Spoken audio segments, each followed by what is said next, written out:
Assalamualaikum warahmatullahi wabarakatuh. Perkenalkan, kami dari kelompok 3 yang beranggotakan Sepia Putri Mulyadi dengan NIM 1192060093, Sylvia Dimiharta 1192060097, Suci Aula Wijaya 1192060102, Tiara Ardianti 1192060109, dan Wilda Khairin Najwa 1192060115. Di sini kami akan melakukan praktikum uji aktivitas enzim amilase untuk memenuhi tugas praktikum biokimia yang diampu oleh Ibu Sri Hartati MPD dan Ibu Epa Pauja MSI dengan asisten praktikum Teh Fitria Nurmala Dewi. Adapun tujuan praktikum ini yaitu untuk mengetahui kerja enzim alfa amilase dalam hidrolisis pati dan faktor-faktor yang memengaruhi aktivitas atau kerja enzim alfa amilase. Dasar teori. Enzim merupakan biokatalisator dalam semua sistem kehidupan, yaitu berperan penting dalam semua reaksi biokimia yang berlangsung di dalam sel mikroorganisme, tanaman, hewan, dan manusia. Sebagai biokatalisator, enzim mempercepat reaksi biokimia tanpa mengalami perubahan yang permanen.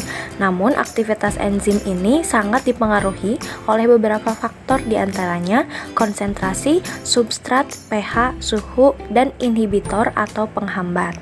Enzim juga merupakan sebuah protein yang mempunyai fungsi khusus, artinya satu enzim hanya melakukan satu fungsi saja. Misalnya, enzim A amilase berperan dalam melakukan hidrolisis awal makanan, terutama yang mengandung pati. Pencernaan dari pati atau amilopektin dan amilosa dimulai dalam mulut yang akan mencampur makanan dengan saliva. Kelenjar saliva mensekresikan sekitar 1 liter cairan per hari dalam mulut yang mengandung alfa amilase dan komponen lain.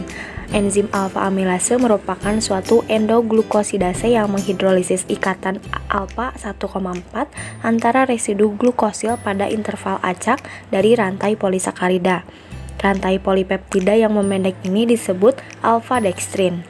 Adapun enzim alfa amilase saliva dapat inaktif oleh keasaman isi lambung yang mengandung HCl, dan alfa amilase tidak mempunyai aktivitas terhadap gula yang mengandung polimer selain glukosa yang terikat oleh ikatan alfa 1,4. Berikut merupakan gambar dari mekanisme kerja alfa amilase saliva dan pankreas oleh Smith tahun 2005. Alat dan bahan yang dibutuhkan pada praktikum uji enzim amilase diantaranya yaitu nasi, saliva, air bersih sebanyak 2 gelas, betadin, es batu, gelas kaca sebanyak 3 buah, baskom, ulekan, panci, sendok plastik, dan juga sarung tangan lateks. Langkah pertama, siapkan alat dan bahan. Selanjutnya, nasi dihaluskan menggunakan ulekan. Setelah halus, nasi dimasukkan ke dalam masing-masing gelas.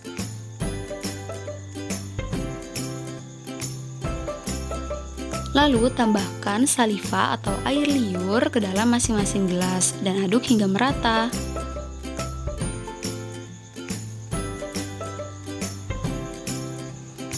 Kemudian gelas pertama disimpan di suhu ruang dan ditambahkan betadin atau iodin, lalu diaduk hingga merata. Gelas kedua disimpan pada suhu rendah atau es, tambahkan betadin, lalu diaduk hingga merata. Gelas ketiga disimpan pada suhu tinggi yakni di air mendidih, tambahkan betadin, lalu aduk hingga rata. Amati perubahan warna yang terjadi pada masing-masing sampel setelah 20 menit. Pertama-tama, siapkan nasi, kemudian haluskan menggunakan ulekan. Setelah halus, masukkan pada masing-masing gelas. Lalu campurkan dengan saliva dan aduk secara merata.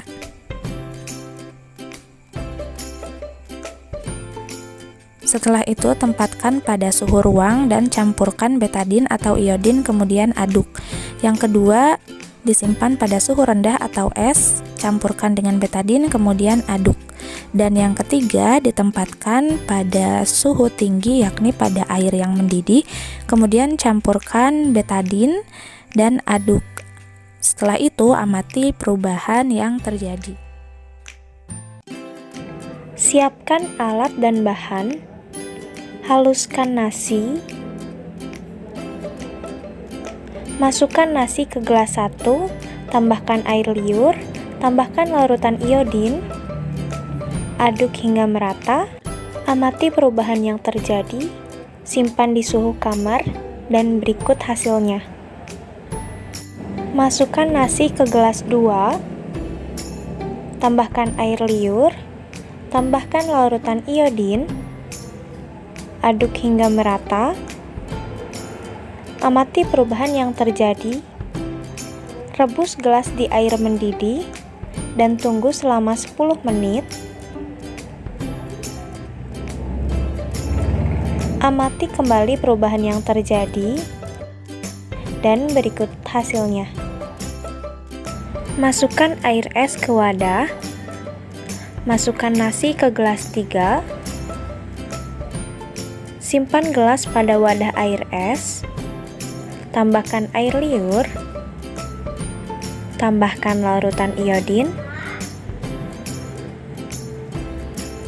aduk hingga merata, dan tunggu selama 10 menit. Amati juga perubahan yang terjadi, dan berikut hasilnya. Langkah yang pertama yaitu haluskan nasi menggunakan ulekan hingga halus. Kemudian setelah halus, masukkan masing-masing 1 sendok nasi ke dalam 3 gelas kaca yang berbeda. Selanjutnya, tambahkan saliva secukupnya ke dalam 3 gelas kaca yang telah berisi nasi. Selanjutnya, letakkan 1 gelas kaca ke dalam tempat yang bersuhu ruang dan 1 gelas kaca ditempatkan di tempat yang bersuhu dingin dengan bantuan es batu dan air. Kemudian, teteskan beberapa tetes betadin ke dalam 2 gelas kaca yang telah berisi nasi dan saliva. Selanjutnya, aduk betadin di dalam nasi dan saliva agar antara ketiganya tercampur dengan rata. Selanjutnya, letakkan 1 gelas kaca berisi nasi dan saliva di tempat yang bersuhu tinggi dengan cara memanaskan gelas kaca di atas kompor. Lalu, tambahkan beberapa tetes betadin dan kemudian aduk hingga merata. Selanjutnya, tunggu hingga 20 menit untuk menentukan apakah terdapat pengaruh suhu terhadap aktivitas enzim amilase. Yang pertama adalah ulek nasi dan air saliva hingga menjadi lembut. Lalu, jadikan 3 wadah. Setelah itu, masukkan betadin dan 3 tempat, suhu ruang dan suhu air dingin dan suhu panas. Diamkan selama 15 menit. Selanjutnya ada hasil. Kita melakukan beberapa kali hasil, namun hasilnya tetap sebagai berikut.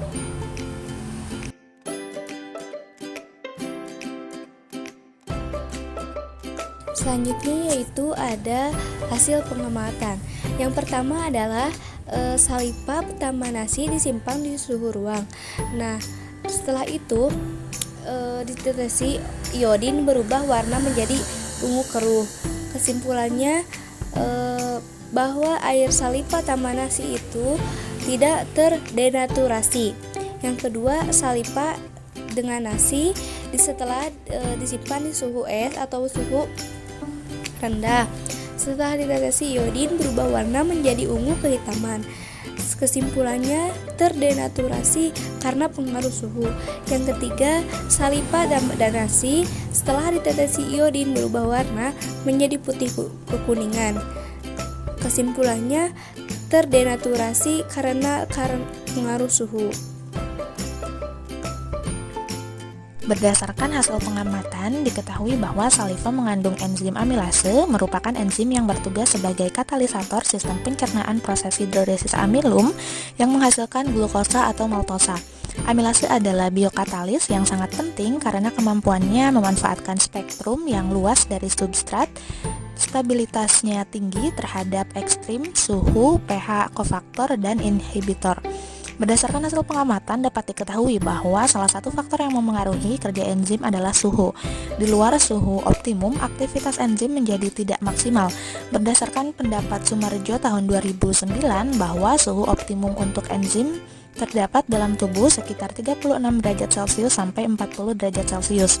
Jika suhu rendah, maka enzim tidak aktif karena terjadi benturan antara molekul enzim dengan substrat. Hasil pada perlakuan menunjukkan warna nasi yang dicampur saliva menjadi ungu kehitaman.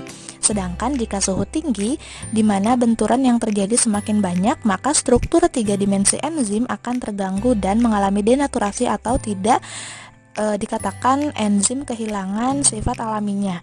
Hasil pada perlakuan menunjukkan warna nasi yang dicampur oleh saliva menjadi putih kekuningan seperti warna awal sebelum direaksikan, dan hasil pengamatan pada perlakuan yang ditempatkan di suhu ruang berubah menjadi warna ungu keruh atau memudar, sesuai dengan yang dikemukakan oleh Darmawan pada tahun 2007 bahwa enzim bekerja khusus pada reaksi-reaksi tertentu dan hanya bekerja di bawah faktor-faktor tertentu. Sehingga dapat disimpulkan bahwa kecepatan aktivitas enzim yang dimiliki seseorang, khususnya enzim amilase saliva untuk menghidrolisis menjadi monosakarida berbeda-beda. Enzim merupakan protein yang berfungsi sebagai katalisator senyawa yang meningkatkan kecepatan reaksi kimia. Kecepatan reaksi yang dikatalis dipengaruhi oleh beberapa faktor, diantaranya suhu, pH, konsentrasi substrat, kecepatan awal reaksi, aktivator, dan inhibitor. Sekian dari kami, kurang lebihnya mohon dimaafkan. Terima kasih. Wassalamualaikum warahmatullahi wabarakatuh.